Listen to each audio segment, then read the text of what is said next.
Government को decision लेने का है। अब आगे बढ़ेंगे, अगली खबर का रुख करेंगे। एमपी में विवादित बयान वाला मामला तूल पकड़ता जा रहा है। इसको लेकर मध्य प्रदेश कांग्रेस का सैनिक प्रकोष्ठ मैदान में उतरा और कहा कि सेना पर की जा रही बयानबाजी से वे दुखी हैं और अगर बीजेपी सरकार ने मंत्रियों से इस्तीफे नहीं लिए तो वे विरोध स्वरूप सड़कों पर उतरेंगे।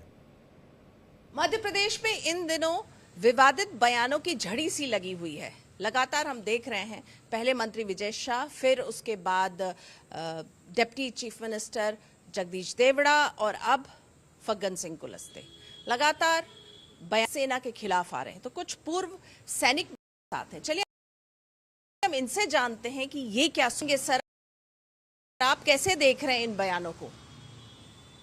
देखिए, जहां सेना का अपमान हुआ है वो सेना का अपमान के बयान है, उसके अंदर तो कोई शक ही नहीं है, तो उसके ऊपर एक्शंस लेना चाहिए। अगर कोई आदमी सेना के विरोध में, उस सेना के विरोध में बोलता है जिसने आपको यही वाली लड़ाई नहीं जिताई है, आज तक की सारी लड़ाइयाँ जिता के दी हैं, 1948, 65, 71, 99, है ना, तो जो सेना अपना सब कुछ भूल करके हम देश के लिए लड़ती है, उन दुश्मनों से लड़ती है जो उसके अपने दुश्मन नहीं है लेकिन देश के दुश्मन हैं, और उसके बाद को आपको ये सफलता ला के देती है, तो आप इतना तो कम से कम सोच कर रखिए कि भाई उनके विरुद्ध ऐसी कोई बात ना बोली जाए जिससे उनको दुख हो।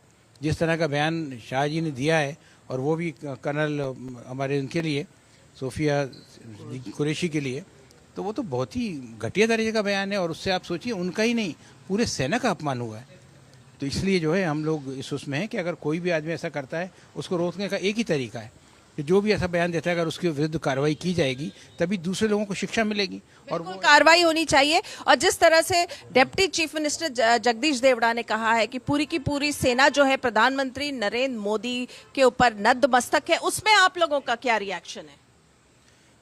सेना किसी के चरणों पर नतमस्तक न हुई है, न पूर्व में हुई है, न आज है, न भविष्य में होगी। ये कहना इनके मानसिक दिवालियापन का द्योतक है। सेना के ऊपर एक ही होता है सर्वोच्च कमांडर राष्ट्रपति, जिसके हुक्म का आदेश सेना पालन करती है।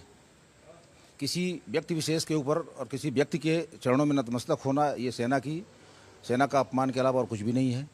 लगातार देख रहे हैं कि सेना के अपमान के बयान आ रहे हैं, आप लोग क्या सोच रहे हैं किस तरह का जो है कार्रवाई होना चाहिए? क्योंकि अभी विजय शाह जो हैं वो लापता है, गायब है, किसी को नहीं मिल रहे हैं। कोर्ट के आदेश पे एफआईआर दर्ज हुई है, सुप्रीम कोर्ट में सुनवाई मंडे को है।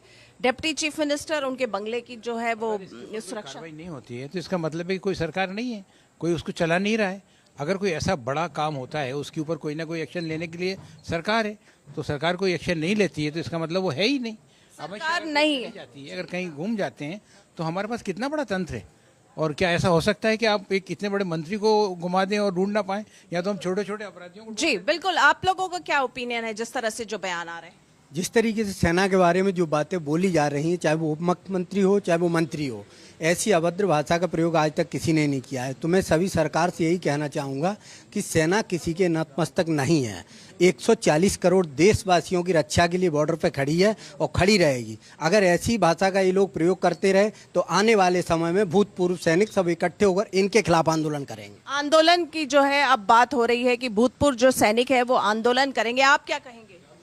बिल्कुल, अगर इसका न्याय नहीं मिलेगा तो हम सड़कों पर उतर के और जनता का सहयोग लेकर के, साथ में आप लोगों का सहयोग लेकर के हम सड़कों पर उतरेंगे और सड़कों पे उतरेंगे। और आप क्या कहेंगे? जी बिल्कुल, सड़कों में उतरेंगे हम सब, एक सर्विसमैन, और जनता का सहयोग लेके उतरेंगे और जो वैधानिक कार्रवाई है उसकी मांग करेंगे, उनके अगेंस्ट कार्रवाई की जाए। देखिए, अब आप देख सकते हैं कि जो पूर्व सैनिक है उनका कितना रोष है। उनका कहना है कि जो अगर सरकार उनकी जो बात है उस पर ध्यान नहीं देती और इस तरह के अपमानजनक जो वक्तव्य आते रहेंगे तो ये सड़कों पे उतर आएंगे। इंडिया डेली के लिए भोपाल से कैमरामैन ओबेस के साथ मुक्ता पाठक।